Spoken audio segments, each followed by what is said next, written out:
We have now launched the online Shockwave course. When I set the company up, which is over 12 years ago now, which is hard to believe, I was always about educating the clinicians as well, not just in terms of the technology. So when Dom Smith came to me with this idea of doing the Shockwave course, I was all for it. And Dom and Katie have done a fantastic job of putting it together. It's really impressive, really comprehensive. It is technology agnostic, so whatever system you're using will be able to help you with this. So it's a brilliant piece of work. The guys have done really well. So check it out and go to the link below and let us know what you think. Hello and welcome. Today I am joined by Nick Kane, who is founder and director of the Sports Map Network, an education platform I'm sure most of you will be familiar with. He's also head physio at Essendon Football Club, an AFL team, and he also runs Complete Balance Physio. Nick, thank you for joining. Andy, thanks for having me, mate. Looking forward to a chat, and I've been enjoying your last podcast, so it's a pleasure to be a guest. Yeah, no, thank you for joining. I know it's late at night there, so we've managed to get the schedules to align. What time is it in Australia? Yeah, just about 9 o'clock, and you might hear my lovely young daughter, who's well past her bedtime, in the background a little bit. So I'll try to mute when I'm not talking, but she's just having a final protest before going to sleep. So that's where we're at. I can't hear any of it, so I wouldn't worry too much about that anyway. Yeah, I remember. So I did a year in Australia, and I remember having to work out the time zones in Australia because I was phoning and booking appointments for something, and it used to really drive me up the wall. You've got like a half-hour time zone somewhere, haven't you? Yeah, there is. I think it's us to Adelaide is one, and then sometimes there's an hour between like Brisbane, and we're on the same sort of seaboard. So can get confusing, but thankfully these days with the phones, the old world clock, I use that pretty regularly for meetings like this and anyone's within the States and things like that. So yeah, always worried I'm going to completely bugger it up, but yeah, that's certainly helpful and managing things so far. Yeah, I'm never going to understand that half-hour time difference, and that used to drive me up the wall trying to do that. But anyway, that was in a previous life for me. The rest of the time in Australia was amazing. So yeah, where are you based? And actually, no, where are you from originally? And like, where are you based now? Yeah, thanks. So yeah, Melbourne. From Melbourne originally. Spent that was sort of eastern suburbs of Melbourne, and grew up here and through high school and what have you. Lived in Perth for 8 years in the western edge of Australia, and spent a year overseas during that time period. And then, yeah, so I've been back in Melbourne now for the last 10 years, which has gone quickly. So in that sort of time, I obviously, yeah, started working my current role at Essendon Football Club, which is, you know, one of our the top tier teams in football here in Australia.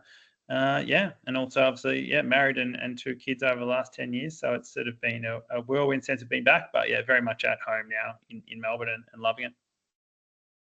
Melbourne's a great city. Again, on that trip, it was amazing. We lived just on Spencer Street, over the road from the casino, so it was yeah, that was good times.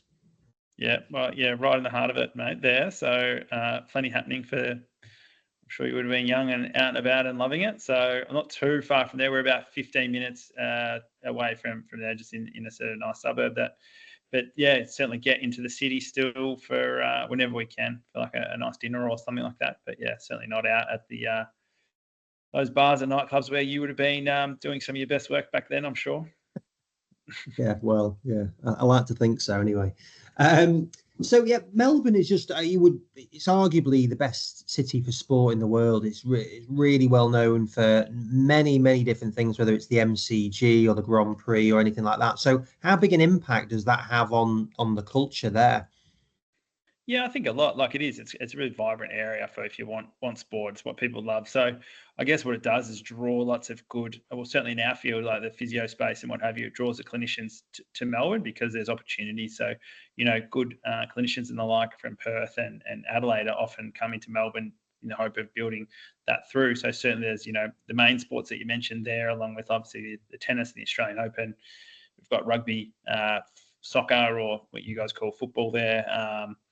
So always plenty of sports happening, and then there's the lower tiers competitions within that, which are really great for developing clinicians to sort of get their foot in the door and build through. So it's great for us in a clinician space to also lots of opportunities out there, and also it's a fantastic time of the year, especially Australian Open in summer down there. It's brilliant, or the football finals for AFL. There's a real vibe around the city. So yeah, it definitely adds to it, but also I think working in the sport also, it's almost like a fishbowl in football. They say, so to speak, it's reported on a lot in the media, and people sort of love talking around it a little bit, which, working in that can get a little bit tiring at times, just because people really put on a pinnacle of importance, maybe more so than it needs to be, but that's sport, and that's what keeps the interest. So it's always very topical. Yeah, no, I can imagine. Yeah, it's definitely a massive, massive part of the culture of the whole country, but particularly in Melbourne. And then, so for you, then, so how did you get involved in the area of rehab and sports medicine? Yeah, good question. I guess I grew up playing football as a sport into a semi-professional level, and when I sort of left high school, I was a bit unsure what I was going to do, and started doing like a degree in exercise or sports science or equivalent like that back in the day, and sort of still unsure. I just knew I liked that region of space, and then one of my friends at the time, who in the university, he got into physio after a year, and I was like, oh wow, that's cool. I didn't even think that pathway was there. So next year I just sort of knuckled down a little bit and got into physio from there, and worked my way through that, and really enjoyed it. Really enjoyed the musculo space, and the rehab and where it fits within the sports setting and things like that. And then sort of into my early years, I was 3 or 4 years from uni and doing some stuff with some sports club in Perth, and I was lucky to get a job at Essendon as the sort of rehab. What was it called at the time, like rehab coordinator, or rehab physio, which was essentially an entry-level role. It had to have a dual, you had to have a sports science background and a physio background to get that role. So I guess that, in conjunction with my football backgrounds, just sort of landed at the right time and place, and I got that role. And and since then just sort of moved through the space, but definitely rehab and the injury space has been always a big interest for me, and that's probably the space I really enjoy working in the most, what I get the most kicks out of, as do a lot of clinicians. But I really enjoyed that, working individually with an athlete to get the best out of them when they are injured, and still find that enjoyable to this day. And did you have a clear vision for what you wanted to do when you were like undergrad? Not really. Like, I probably knew my interest was in sports, but I do actually remember thinking that I'm not going to go work in sports. I'd love to work in something a little bit more meaningful and impactful. At that time, I sort of thought, people who had dealt with the amputees, or those coming back from strokes, or paraplegic, people who had experienced sort of injuries to that nature, or paraplegic athletes, sort of was where I was thinking. It was almost because I sort of thought, I'm going to do all this work and then go and work with these guys who are maybe a little bit entitled, who, I just want to work with people who, I probably thought I had a bit more of an impact on in longer term. And that was maybe just a bit immature in thought in the process. But obviously, for what I wanted to deliver was probably, something really meaningful. But, as time to pass, I guess, as they say, you've got a passion, you've got an interest, and it's sort of there for a reason, and you can try to push it away, but ultimately it sort of draws you in further and further. And that was probably the case for me. I think, ultimately I just really enjoyed the sports space and got real kicks out of it. And so, it's hard to deny that when it's there. So you just sort of follow that passion, and that's sort of where it took me. So in terms of like working in a football club there, so how does that, like, what does the medical setup look like? It's made massive changes over here. The football's obviously massive over here from a soccer perspective. But the medical teams, again, the same. It's like the number of staff and teams. But how does it look from Essendon? Yeah. Well, there's been a bit of turnover in my 10 years. But generally speaking, I don't think as much as what you see in the Premier League, like with the change in manager. It's very rare for a new coach to come in and turn over the whole staff. Look, there's physios in the AFL competition that have been doing it for 25 years. They're fantastic clinicians. So back in the day, when I say 10 years ago, there were probably a lot, at that tenure, like a lot of guys were doing it who'd been there for 20 years, and probably in the last 10 to 15 years been a real shift you're probably seeing people not in it for as long, and that might be due to some cuts around remuneration and things like that. Certainly the COVID sort of impacted that nature. But yeah, not as much turnover. Most teams are staffed with 3 full-time physios equivalent. Like now our head physio, we've got a full-time 2IC and a full-time third physio, which all work together. And our rehab guy now is more of a strength conditioning background, so not a physio per se. And then obviously the rest of the high performance teams sort of link in with that. So I think generally pretty consistent, but most teams you might change over like a head physio, two or three clubs each season. That seems to happen across the competition. Yeah, it's interesting. I mean, one of the things that I've seen, like I've got a load of friends that work in that area, and I've had a lot of people that are on this podcast, and we don't always talk about the ins and outs of this particular topic on here, because sometimes it is a bit personal. It's quite a sensitive one, where the culture can be really toxic, it seems, in a lot of these sports teams, where you've got factions within there. Like you said, managers change so frequently here, then the medical setup may change, sports science. They're not always aligned, because they've got different, albeit it should all be the same thing in terms of winning games, keeping people fit. But from what I see, and from anecdotal things that I'm chatting with people, it feels like it's not a nice environment to work in at the moment, or it's a very challenging environment. Like, do you see that in where you are as well? Yeah, not too much, which is, I'm the same. I speak to people, I know plenty crew, working in both EPL and, NBA and the like, where, probably bigger staff numbers, less cohesion a little bit. Where I've worked over time, it's been really good. I think I think it's very important to mould and fit the team together so they do work well. And there is always, good conversation and debate, but nothing too personal, and it never really got out of hand. And I think, sometimes you've got to keep your ego in check a little bit, and, have perspective on where things are at. And if you're getting too carried away with, whether that bloke's doing one exercise or the other, like, does it really change it in the long term, as long as the outcomes are sort of pushing to the right direction? So in my time where I've worked, there hasn't been that too much, and I don't hear about it too much in the AFL. But clearly there's always that sort of balance across, certainly probably medical and S&C. If a couple of people disagree on a method and how to go about things, and it sort of comes to size, and ultimately one person probably gets booted and the other one stays, and that's, I think, what sort of happens. Yeah, I think it is as simple as that, really, isn't it? And then, so, like, in terms of the other things that we mentioned that you do, then, so when did you set your own clinic up? So clinic, when I moved back to Melbourne, in that 10 years, I started that clinic in conjunction with my first role as the rehab person there at the club, and that was probably more just because it was wasn't paying too much, the rehab role. So I sort of had to look after myself there and get things rolling. But that sort of over the years, it really evolved. Now we've got a team all up around 15 staff, and a great team of full-time physios. I think we've got about 6 now, and some other sort of allied health clinicians, and a great sort of front desk team. So it's a clinic across 2 locations.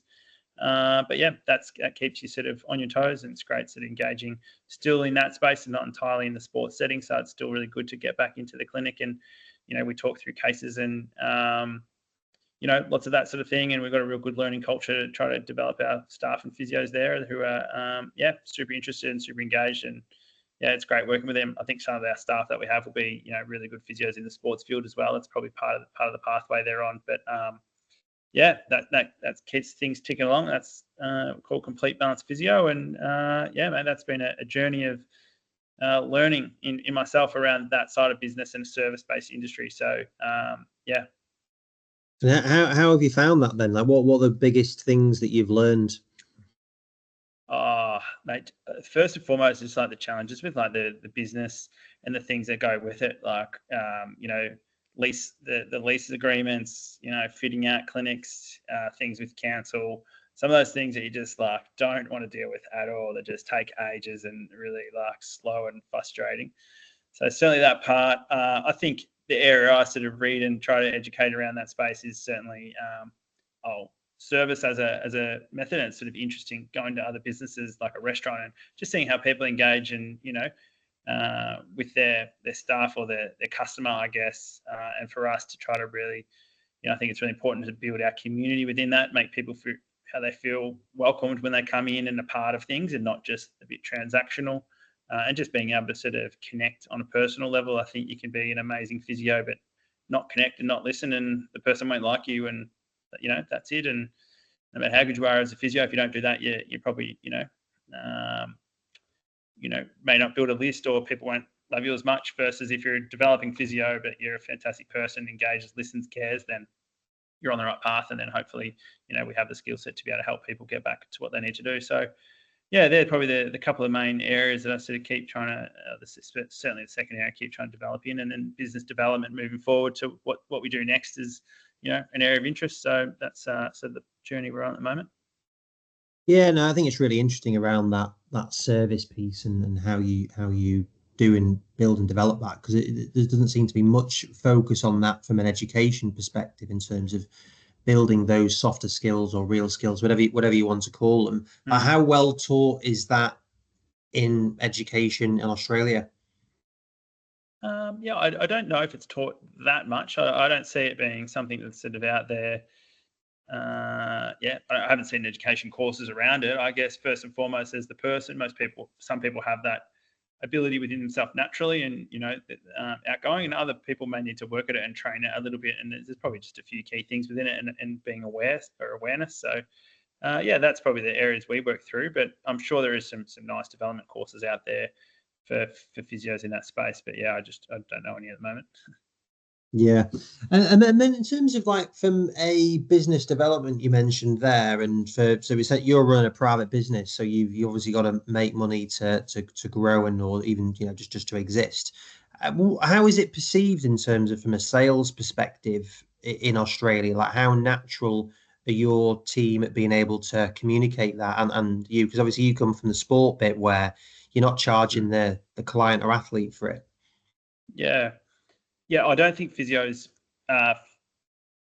find, especially early on, are that comfortable within it. And it's not, I guess, it's part of obviously selling. Obviously, you're not trying to sell a used car. You're obviously trying to sell that you are the right person to help them get better, and they will have a need, or and often it's a pain-related condition, and then like, why do they want to get better for that pain condition? What's their like attachment? So I want to be pain-free, but I want to be pain-free so I can run, or so I can do this with my kids.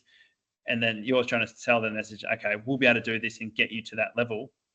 However, it requires this. It's going to take this long, and this is what we need to do about it in order to obviously get buy-in. Because you and I know that, if I've got a sore back and I come in, I want you to fix my back. It's not something I can just crack and mob and done and see you later for the most part. It's something that's going to, involve a bit of hands-on work and involve some exercise related work and maybe modification in life or whatever it is. And it's going to take a period of time, and for them being aware of what all those things are required to get them to that level, so they can actually expect that. And you need to get that buy-in. Otherwise they won't see it through. They'll get frustrated after a week and be like, well, I'm not much better, stuff this, but they need to know from the outset. So that's where I think the physios can grow in that space. And it's not about sort of a money thing. It's about making sure they're delivering the best service they can to get them right. And often that includes that type of openness and education, I guess, within how that's coming. So I guess it all links into that service. You're genuinely trying to help people, aren't you, with it really, and just to kind of help get them on board, show them something to show that you're trying to elicit change from them. How do you do that? And it's that rapport really, isn't it, as well, of how you do it. And it's, like I say, it's sales. What does sales even mean anyway? If you really dig into that, it's and then so I suppose like how you've got two full-on things there as well, and then like the other thing that I mentioned first was Sports Map, which is where you and I came to meet each other from. And it's like, how on earth did you think you had the time to do that and actually have the drive to set something else up? Yeah, it all just evolved a little bit like naturally. And certainly you saw my daughter who came on before, who wanted to come have a say g'day for our second son, he's Hamish, he's 9 months, and certainly since Hamish has come along, it's been like, okay, this is actually a lot some of the time. When prior to that, I'd never really felt that too much. But yeah, it sort of all started at the same time. Essentially, I was in Perth before I moved to Essendon. I was a bit frustrated with the courses I was going to. I was probably really eager, super keen to like learn. I wanted to do everything, and things are in the sports space. And I was going to some courses that were just a bit dry. We'd go through groins, but we'd just sort of, you wouldn't get into any rehab, and you'd hardly scratch the surface. A couple of black and white little squares on a bit of paper to try to learn off. And I said, well, I want a little bit more than this. So we actually put together a course in Perth, which is the first one on groins. Gathered up some good clinicians that I wanted to hear from, and made into a course. And we had 30 or 40 people come along to that. And and back then I think the business was called Sports Medicine and Physiotherapy Network, and that's obviously been shortened down to Sports Mat, which is Sports Medicine and Physio. And then from there we started running just more events, and it just grew legs. So it was almost something that's happening. So now we've got another event. I moved to Melbourne, started running some more events here. These are all live events and conferences, but a lot of our stuff was always based, making sure it's practical. Like that was probably our, real change in where we're at. Lots of practical workshops within our courses, hands-on stuff. People get to either practice, see the exercises, so they're actually, hearing from the best presenters and experts, but being able to tie that straight to their clinical practice during the week. That started to evolve when I was at Essendon, and it sort of, as I said, just sort of grew legs, and we started running courses there. We'd bring some international speakers in from overseas, which I think Jordan Menagucha and Edna King were the first couple we did there, and had a fair few since, like Ben Ashworth and Seth O'Neill and a few others we'd like to bring across. Since probably in the last phase on our live event stream, which is only like one side of the business. Yeah, as I say, we've been over to your neck of the woods and ran one in Manchester recently, Birmingham, Los Angeles. And we've got a fair few more planned for next year. So certainly, just sort of keeps ticking along. And now we've got a good team that assists us with that. And then obviously our online component, which I can chat to a little bit more later. Yeah, no, it's interesting. So how do you, there's a lot of education out there, and it's really exciting to see what you were doing, because we go to a lot of shows and things, and I agree, sometimes you just go in and you're just like, my God, they've been doing this same stuff, not the people involved, but there's the way it's run. It's just quite depressing, I find. Like, there's no energy. You go in and it's like, sucks the life out of you, rather than being like, you come out thinking, right. Yeah, I mean, I often say when I do a bit of a spiel at the start that I genuinely go to like some courses, or our courses, but if I go to a good course and I feel like reinvigorated as a clinician, like excited, I feel, motivated to go and be better. And I think if I don't go to an event or something for a whole year, I probably start to just dip a little bit in my real motivation, because I'm not getting new things, new fresh things to sort of spark new thought and interest. So for me, it's like all a big learning process. I think those are life learners, staying in their profession longer because they're constantly open, not shutting down things with their bias, continue to sort of drive, because we know, you start to learn more. And like I've been diving deeper into some hamstring stuff lately, and all of a sudden I'm like, oh my God, like I just don't know anything. Like you start to, because there's so much more to sort of gather and learn. So it's that keeps you in the game, and it's that try to keeps you to be the best clinician. And then if you have, a difficult case come across, your floor, you're not absolutely lost at sea. You've got things up your sleeve you can utilize, you can call on.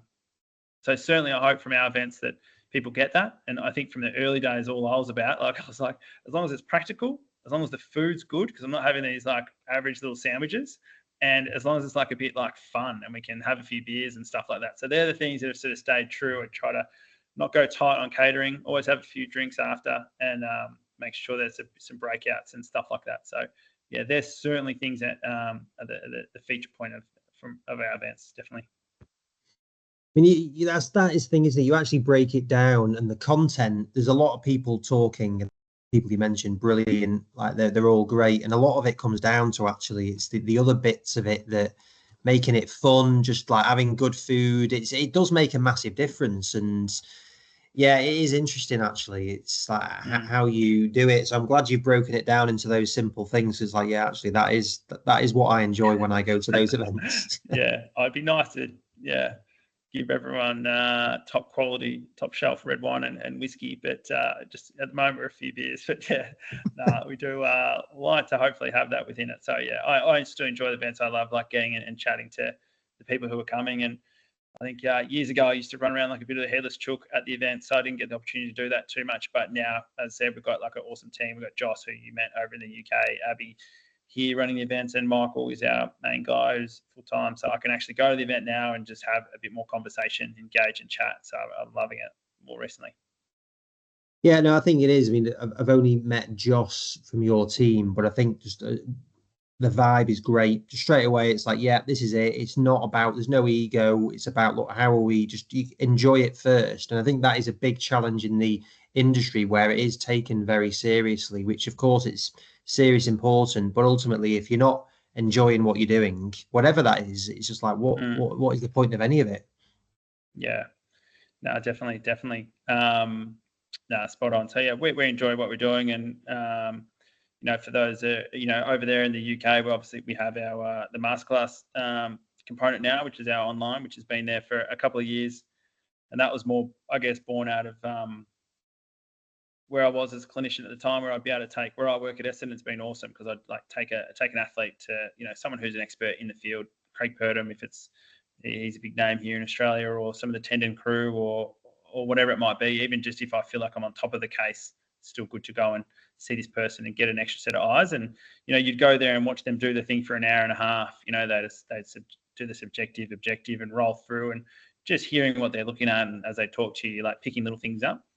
So I always found that the best way to learn, essentially. So then I was like, we're running these live events, but I'm loving how I'm learning here, essentially. And that's where we tried to create that platform, I guess, or that experience that I was getting for everyone. So now we have our masterclass platform, which is essentially that. It's as if you're in the room with the expert. They're taking us through that case with a model from assessment to the treatment. So you can see the exercises they're doing, you can see their coaching, you can see what metrics they're talking to, you can see their assessment.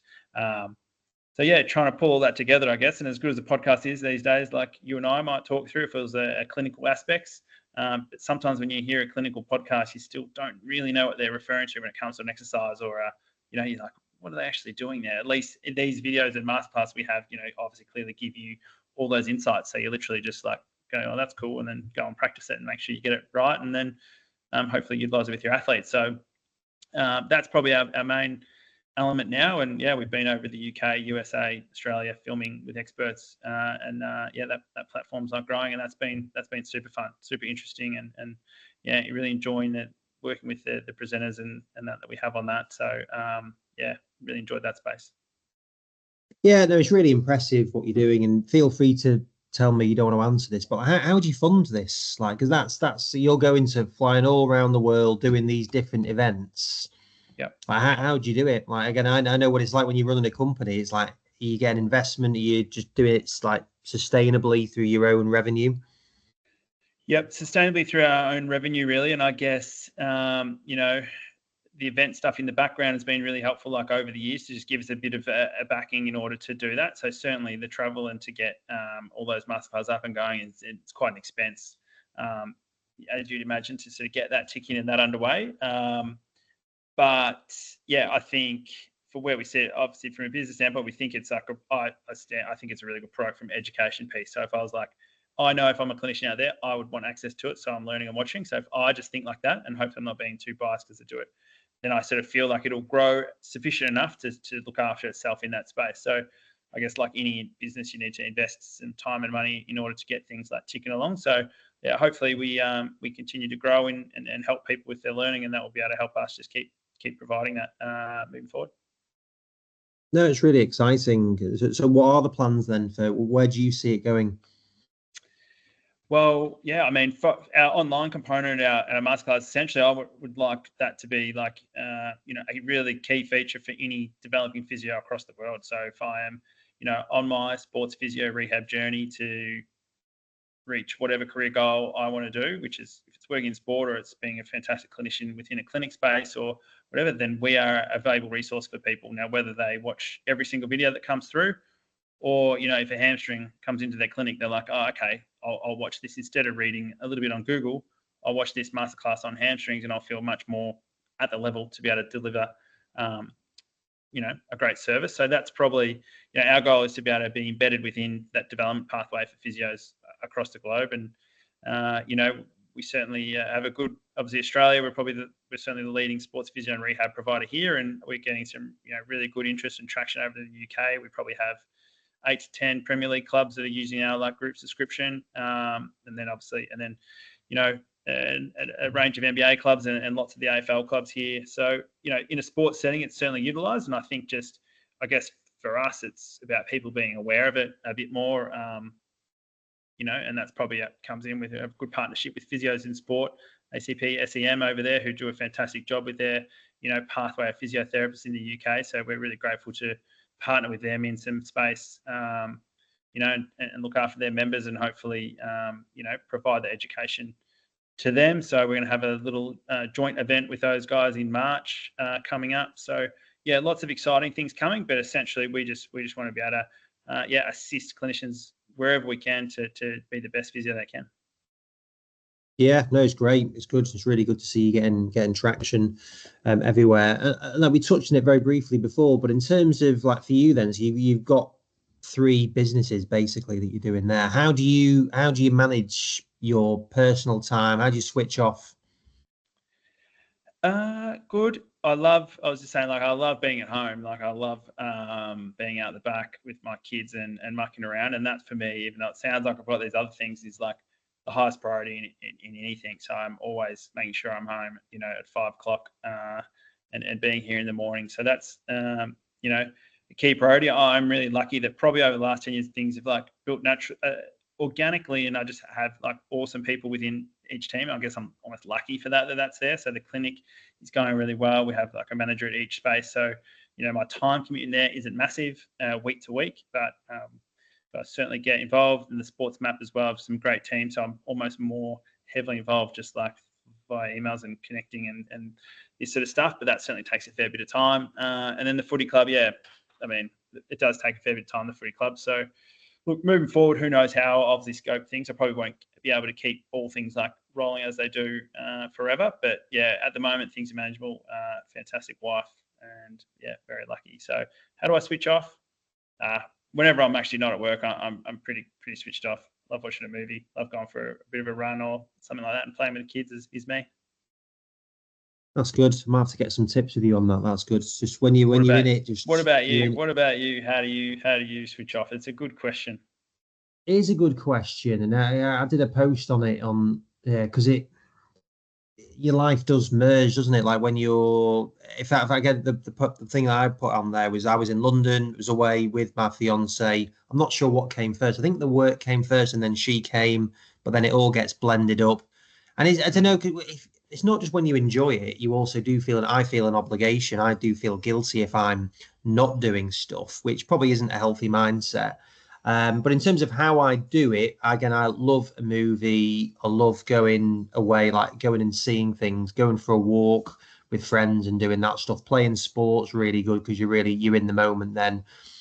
Doing fitness in the morning. It's those things really, but I certainly need to be better at when you're not in it, not checking your phone, because it is just a habit, isn't it? Yeah, definitely.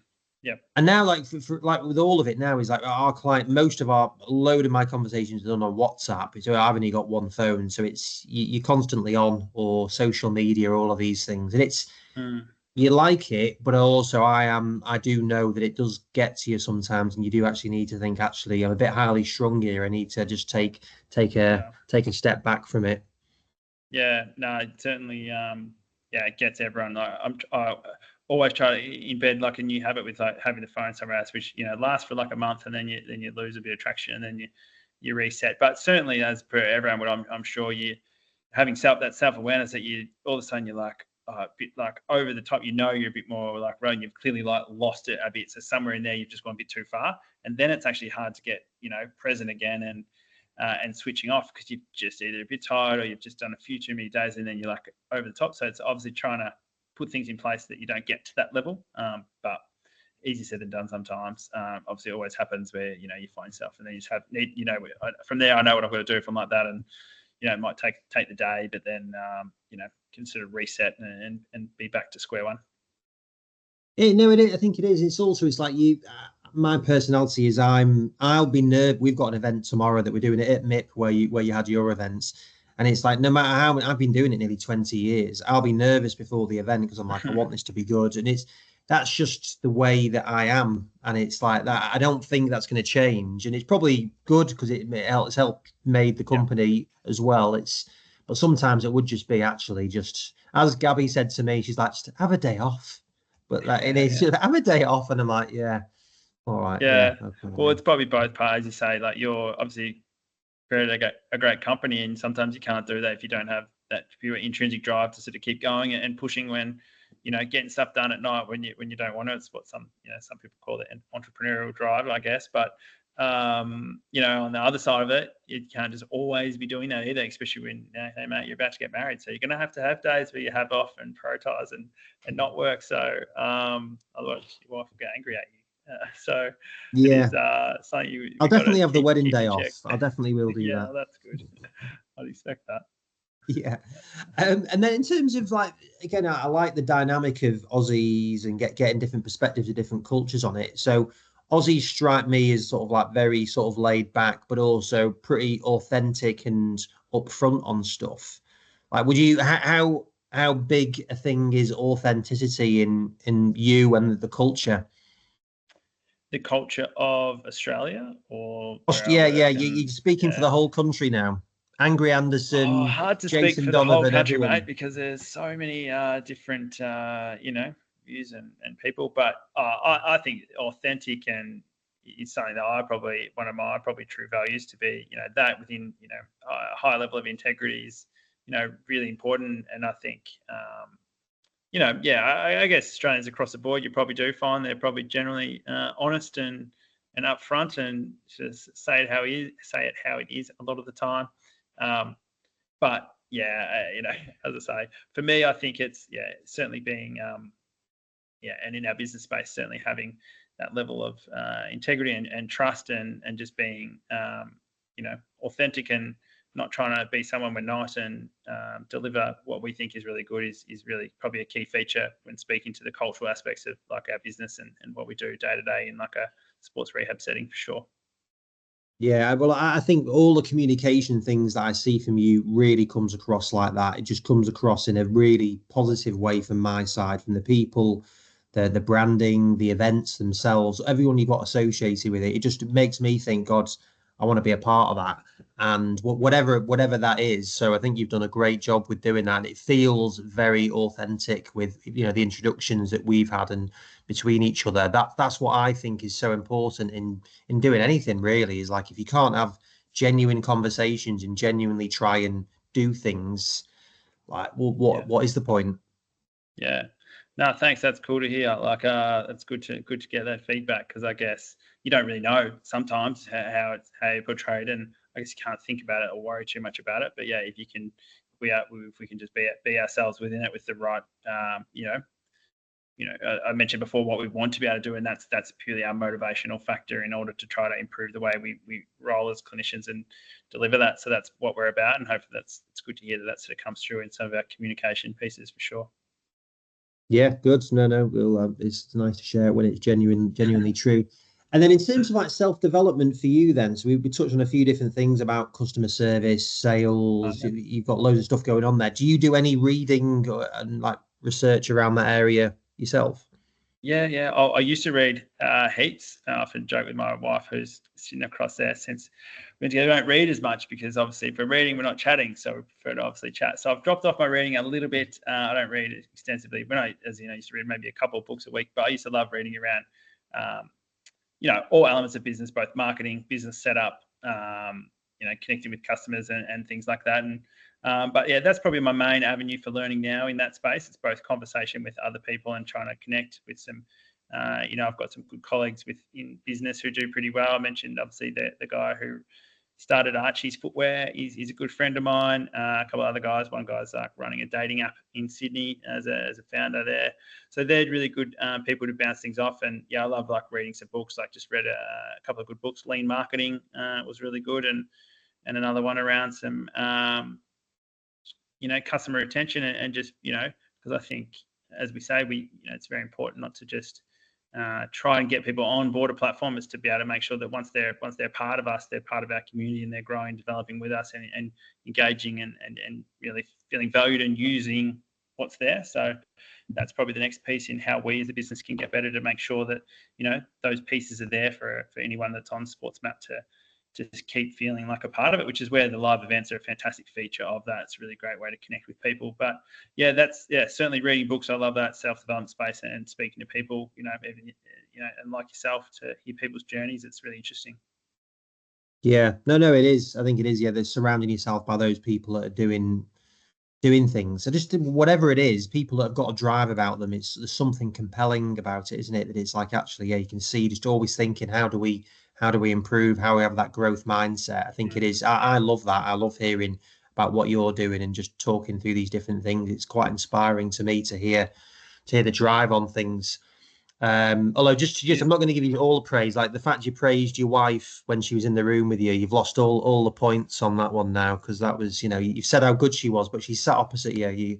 You're not getting the brownie points for that one. I don't know if she was in the room then, but I'll take it. Yeah, she's in the room now. But no, I hear you definitely. I think, how good is it just when you can sit down with someone who's really highly motivated, they're really passionate about what they're doing, and talking through it as a learning element, and you can just feed off that. And it does what, it's a little bit like I said, you go to a live event or conference and you get that reinvigoration. It's the same if you speak to someone who's bringing good energy to what they're doing, whether it's in a business sense or work or whatever. It's, it's great to feed off that. So certainly if I don't get to do that for a while, you miss it. And then, so it's great to be able to connect with people who are doing some good things for sure. No, definitely. No, I think, again, reiterate what you guys are doing is great. I just think it's really the industry does need a bit of a shake up on it, and I think what you're doing is great. And so keep doing what you're doing. And we certainly, and I want to collaborate more with you on what you're doing, because again, same sort of thing. Like, our mission is all about transforming the MSK industry by inspiring growth and bringing people together. And that bringing people together is crucial to me. Is it doesn't always have to be what we're doing. It's like the sum of us. That's what it is. It's like, how do we get people that are like-minded, like-valued, that are really driven to drive things forward? And that's why I enjoy all the stuff that you're doing. So well done with everything on that. Thanks, mate, and appreciate loving what you're doing here with the podcast, and interviewing some really interesting people that I've listened to over the past couple of months. And obviously, the work you guys are there, it's a fantastic way to really bring together the community in the sports physio and rehab field. So appreciate the work you guys are doing. But thanks for having me on for a chat, mate. It's been nice. No problem. Well, I need another trip over to Australia, so when I do, I'll definitely be giving you a shout, and we'll go and see if Spencer Street, the hostel that I used to stay in, right on that corner, All Nations Hostel is what it was called. So I reckon we'll have to go and see if it's still there. You can go stay there again for $50 a night, but we'll maybe, I'm not sure if that's probably how much, but mate, we'll go out for a beer for sure. There's plenty of places we can enjoy in Melbourne for that, and maybe see a bit of sport as well if we're lucky. Yeah, definitely. Well, I'm not sure I'll be able to get it in for my bachelor stag do, but I'll see what I can work on that. Yeah, look out. That's you've got a bit coming your way at the moment, so I hope that'll be a fun day, I'm sure. Yeah, brilliant, Nick. Thanks for your time. Really appreciate it. Thanks, Andy. Appreciate it, mate. Cheers.